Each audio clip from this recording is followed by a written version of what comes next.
Hey, Waffle Gang, I do hope you're well. My name is Mark, and today we're checking some more Reddit stories. And if you do love a Reddit story, why not consider hitting that like, subscribe, maybe that notification bell too. And let's crack on with today's first story. Much love, guys. Now, today's first story comes from the Am I the Arsehole Here subreddit and says, Am I the Arsehole Here for letting you know I'm divorcing you by sending you a thread on the website that you use to ignore me. This story is from Hotflan8325. Hi Stefan, maybe you'll finally listen. And if you're wondering if you can just speed home and stop me from doing this and leaving, it's too late. I'm sending you this after I've already loaded everything in the car and left. Don't worry, I spoke with our landlords and took my name off the lease. I set up a direct deposit for the next month's rent. After that, you're on your own, buddy. I guess you're wondering why. I'm guessing you act like you're completely blindsided, right? Because you've done absolutely nothing wrong and you're a great husband and father to be, aren't you? Well, buddy, let me break it down for you in a language you understand. I, 29 female, have been married to my husband, 35 male, for 5 years, and we've been together for nearly 10. On paper, everything seemed fine, but in reality, our marriage has been anything but. I've reached my breaking point and I need to know if I'm the one in the wrong here. From the beginning, my mother-in-law has been a nightmare. She made everything about her from day one. At our wedding, she wore white, claiming it was a family tradition. It wasn't. She constantly criticizes me, from my cooking to my appearance. I'll never forget the time she called me fat at a family gathering right in front of everyone. And what did my husband do? Nothing. Not a single word to defend me. It didn't stop there. She has accidentally destroyed my belongings, including my grandmother's necklace, which she threw out because it looked like cheap costume jewelry. She's gone out of her way to make me feel small and unwelcome in my own home. But every time I tried to talk to my husband about it, he'd brush it off, saying I was overreacting or being too emotional. And then there's my husband. He's always on Reddit, constantly giving strangers relationship advice, which is laughable considering how he treats me. He spends more time rating women's boobs on Reddit than talking to me. Literally. And just so you know, the last pair he rated weren't a 4 out of 10, they were a 10 out of 10. Yeah, he's got plenty of time to do that, but can't be bothered to remember anything about my life. He'll forget my birthday, our anniversary, even simple things like what I'm working on or what's important to me. But he has a perfect memory for his work schedule and things that matter to him.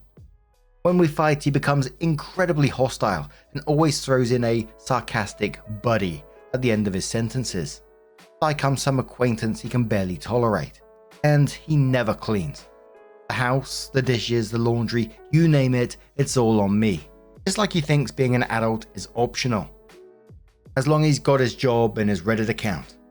The final straw came a few weeks ago. I'm 5 months pregnant with our first child, a daughter. My mother-in-law started making comments about how she'll have to whip the girl into shape and how she'll raise her to be tough because I'm too soft.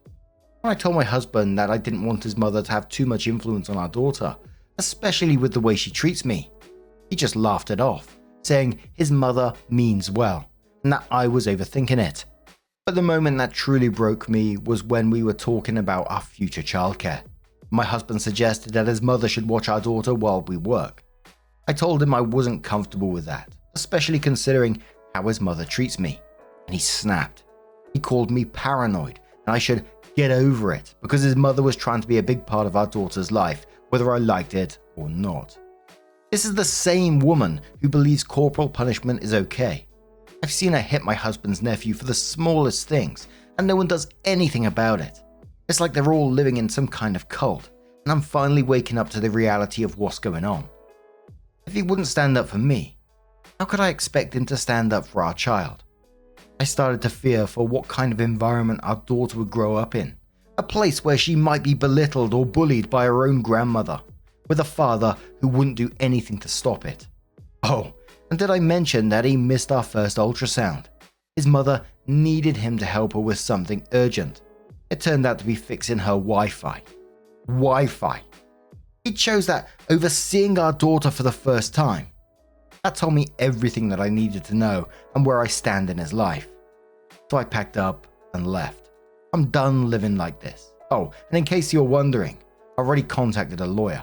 You can't scare me into complying anymore because I have all those texts. You know exactly which ones I'm talking about. So Stefan, I wish you all the best in your future marriage with your mother and the women of Reddit whose boobs you don't even deserve. Am I the arsehole for leaving my husband after he neglected me for years, let his mother mistreat me, and made me fear for our future daughter's safety? Imagine if dude is actually on this subreddit and he comes across this post. You're slowly reading it and recognizing that it's your life that's being read here, and you're like, holy shit! But it's one of those typical mother-in-law stories that we see time and time again and seem to have control over their son's life. But I love the way that OP explained it as well, like they're living in some kind of cult and OP's waking up to the reality of what's going on. That, like before, I guess it kind of felt like all normalized, but now she's waking up to the fact, and this could be the future for a child as well, and getting herself out of that situation. Absolutely. But Sudden Magazine says, not the arsehole. Question for Stefan. Do you scroll through Reddit comparing boobs to your mum's while she's breastfeeding you? Ooh. Rambara says, and Stefan is Homelander. We're fucked. Aquaventa says, I wish I could give this post a gold because this was brilliant. F you, I'm leaving you note. Not only did OP post a note where a soon-to-be ex will find it and read it, but also found a very clever way to make it public. OP, make sure all of the custody arrangements and the visitation agreements are done with your lawyer and the judge and without your former mother-in-law. I'm sorry it came to this. Your ex never deserved you. Obviously, not the arsehole. Chuck says, OP, that second paragraph is important. When you set up visitation, I'm not sure if you can arrange it so your mother-in-law can't be supervised around your child, but you can put in a first right of refusal. Athletic Nerd says, if he is dumb enough to post here, everyone is going to eviscerate his post history. Nosferus says, Stefan versus Reddit's Titties Committee rating battle would be an awesome watch, not gonna lie. Strange Loop says, imagine bro sitting down and reading this at first like, wow, imagine if this was actually for me. Wait, oh, that might be because, oh my god, the necklace thing. The ultrasound. Mom! Frey One says, he sounds so disinterested in his wife that he only realized when he gets home and finds her gone. C-Command says, and he still won't know why. Silver Twin says, he just throws his hands in the air and says, this came out of nowhere. I wonder what happened. Everything was perfect. I had my mum and my bangmaid. OP came in a few hours later with a little update and says, tiny update, Stefan has seen this post. He is mad that apparently one of you found him based on the Rape My Boobs thing. He's deleted his account. For any purposes, I want to clarify that I left out any actual incriminating information that could lead to doxing him. Any and all people who are pretending to know me or have any incriminating information about me are lying. I'm not from South Carolina. I'm not moving in with any other guy, and I am also not sleeping around. Worker says, it's days like these that I actually thank God I was born during the time of the internet. Are you my personal hero? Absolutely yes. Are you the arsehole? Not remotely. Way to get rid of a deadbeat husband. This is an actual piece of art. Primary Afternoon says, I can't believe you came between him and his mum. You hussy. Opie says, I'm legit the side chick in my marriage. Strangely Unstrange says, out of all the things I've seen on this thread, if this is real, it definitely takes the cake and the baker too. 10 out of 10 post. A deleted user who was downvoted said to OP, yeah, the point is you created an account and wanted everyone on your side so you can do a childish thing, just to get at your husband you've been with for 10 years. You're part of the problem, that is why everyone sucks here. OP says, I don't know you guys. Well, it's nice to have people cheering and telling me their stories. There is nothing to be gained from unknown internet strangers. You have no real bearing in my life, so having you on my side makes no difference. The point of this is setting a loud statement. The only way my soon-to-be ex-husband cares about. OP replying to another deleted comment, saying, baby no, if anyone treats you like Stefan treated me, leave. This is not normal. A few months ago, I got to witness what an actual healthy relationship is like. A partner should be attentive, care about you, and want to do this for you and with you. They should be fire and flame when it comes to making relationship work, not just let you carry all the burden. Marriage should not be hard. Only life and marriage should be what makes life manageable. This is not normal. It took me a few months to understand, but you will also understand when you grow. Johnny Velvet replied to OP saying, "What do you mean a few months ago you witnessed a healthy relationship? Like witnessed as a third party, or are you agreeing with all the people pretending they know you, saying you had a different partner? They claim that's who you're moving in with. I'm sure you saw." OP says, "I made a friend through work who invited me over for dinner. Her husband was there, and I saw how they interacted. It was really small, but that was basically what triggered the whole deconstruction. He has since also come to work to surprise her, and she has dragged me along to find tiny silly gifts for him. She is always so excited to go home and see him. He always brings us something home. Last week she came in with a shiny rock he had found for her, and she proudly put it next to her desktop." Mountain Click replies and says, "This is couples goals." OP says they really are, and I have a lot to thank them. It's like the loving slap I needed to wake up from this nightmare. Especially one night when we were out, not even clubbing, but at a night museum tour, and I was being bombarded by calls because he was trying to make me feel bad for being out. My friend looked at me concerned and asked me if I noticed that her husband had texted her only once. I was convinced that going out was awful for everyone. OP replies in with regards to getting off the lease. OP says, "You can if both of you signed a document and are over the minimum renting time. For us, it was 3 years. I needed notice, plus it's an individual, not an agency. They have more leeway.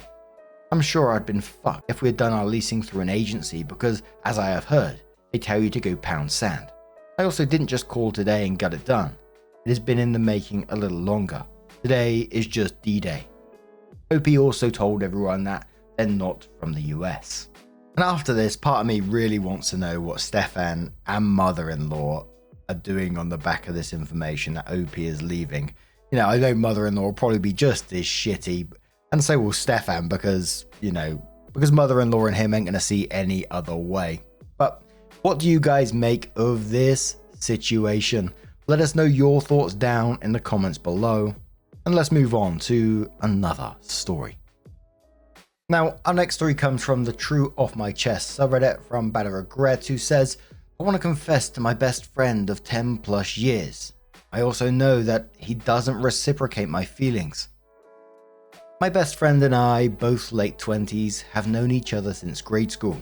After middle school, we went off to different schools and have lived different lives in different states, but have still managed to keep in contact with one another over the years.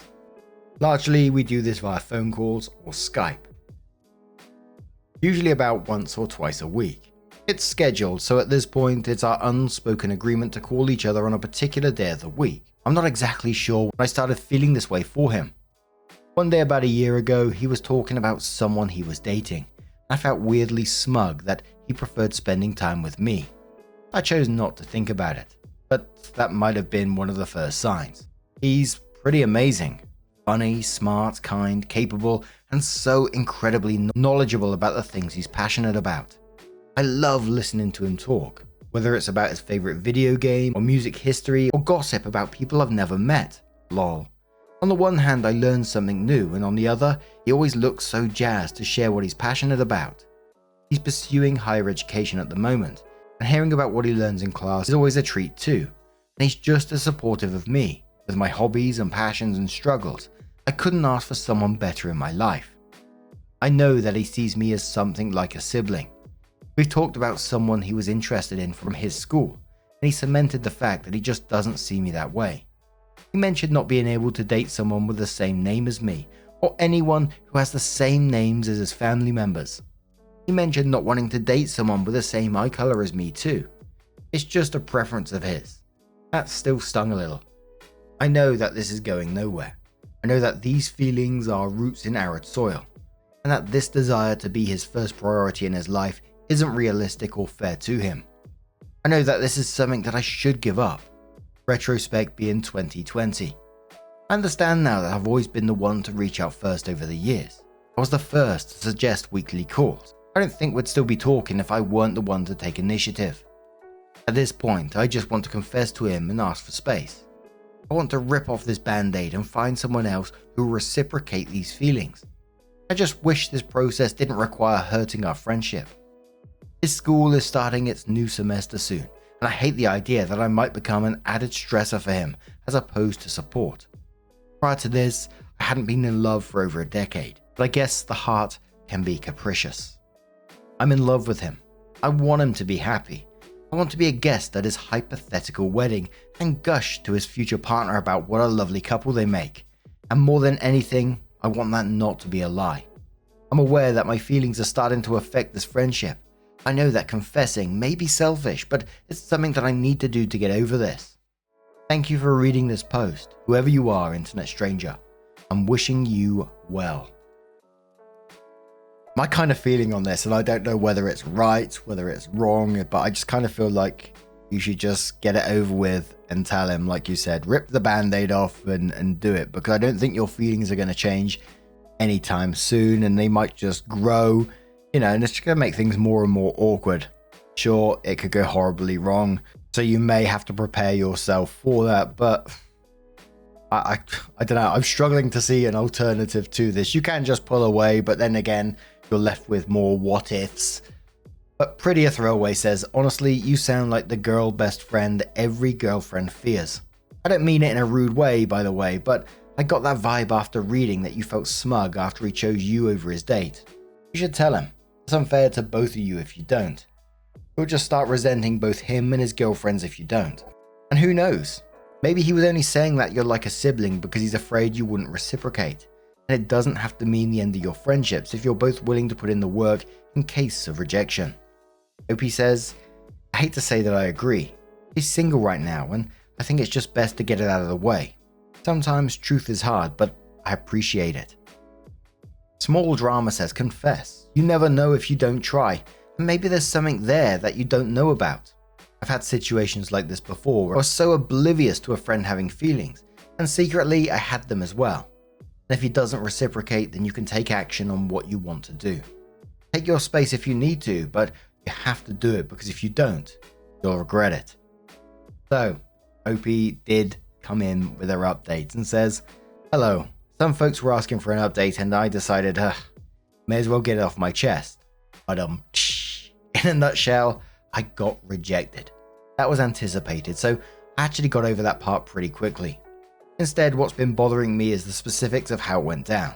He was talking about a reading that he was doing for one of his classes. I mentioned, hey, I have something to say. Said a few apologies in advance and admitted that I had romantic feelings for him. His response was, thanks for telling me, that takes courage. And then continued talking about his reading. And that was it. No questions, no concerns, just continuing on from where he'd left off, as if it didn't happen. On the one hand, I'm grateful that he accepted it and didn't let the conversation get awkward. That was kind of him. On the other, I don't know. Maybe this is just an issue of expectations not being anywhere close to reality. We've known each other since we were kids. How could he not have any questions? Not even a single comment about it. Just, I don't know. Dismissal, I guess? Maybe he didn't know what to say and just stuck with whatever he wanted to discuss. He went from talking about his readings to lamenting about how a game he really wants to play will be coming out smack in the middle of his midterms. Meanwhile, I was reeling. That was it. Nothing else. I ended the call early after mentioning that I want some distance and how convenient it was that our schedules wouldn't match this semester. And when I said my goodbyes, he said, talk to you later. I'm not sure if he realized the severity of that conversation. I had a quick cry about it and discussed it with some other friends who've never met him. I didn't want to make these feelings a problem for him. He's busy now, and it'd be petty of me to tell him that his underreaction was disappointing to say the least. So now I'm telling the whole internet about it instead. I've also been thinking about the dynamics of our friendship over the years. If I weren't the one taking initiative, we probably would have lost touch. My mind keeps returning to the fact that I was the one who would spend time making gifts for him by hand, and he did not do that in return. I'd send him texts and he wouldn't answer until it was time for our weekly chat. Fun stuff. I know I have no real right to be mad at him. He was just living his life. I was the one with the unrealistic expectations. There was a time when we were much closer, and he even made a little flash game for my birthday, full of inside jokes. But he's busy now. Life moves on. And so will I. Maybe he and I will speak again. Maybe not. If nothing else, I have plenty of other friends, and I'm pretty good at making new ones. If you read this far, thank you. Hope you have a nice day. So a commenter says to the OP, he had no questions because he already knew, I would guess. Another commenter says, that's what I thought. He knew it or suspected it. But OP, you've been brave enough to ask, and knowing that rejection would be the most probable answer. Give yourself time to heal and let him be the one approach you first if you want to know something of him, because cutting ties would be the best thing to do. Good luck. OP said, funnily enough, he said he had no idea, so Hungry Blood says he doesn't have feelings for you at all. I don't blame you for wanting space. Stop your weekly calls because you won't be able to get over this guy if you talk weekly. Wish him the best in your heart and do your best to cut out reminders of him. You sound like a lovely person. A guy should be pursuing you the way you've been pursuing your male BFF. OP says that's the plan. And yeah, I've been reevaluating a lot of this friendship. Thank you for the compliment, by the way. Sale says, what I'm reading is this. Take it how you want. He is more your friend than you are his. His comments indicate to me that he's just seen you as someone in his life he can chat and hang out and shoot the shit with. But he doesn't see you as close as you see him. You've held your friendship in a more meaningful light. Bottom line, you are not as close as you thought, and he isn't interested in anything beyond dynamic you have / he thinks you have. If you still want to hang out with him, let him come to you, and if he doesn't, he doesn't. It's okay to have misjudged the friendship, but this brings clarity, and you know how romantic feelings can cloud judgment in the future. OP says that's a conclusion I've reached as well, just not as eloquently. I appreciate your advice and intend to take it. But now, I'm going to turn this one to you guys. What do you guys make of this situation? Let us know your thoughts down in the comments below. And just a huge thank you from the bottom of my heart for getting involved in today's stories. Your love, your support, your time, not towards me, but towards the OPs, towards each other down in the comments is always fantastic and lovely to see. Thank you so much. Please keep doing you, and I will see you in the next one. Take care and much love.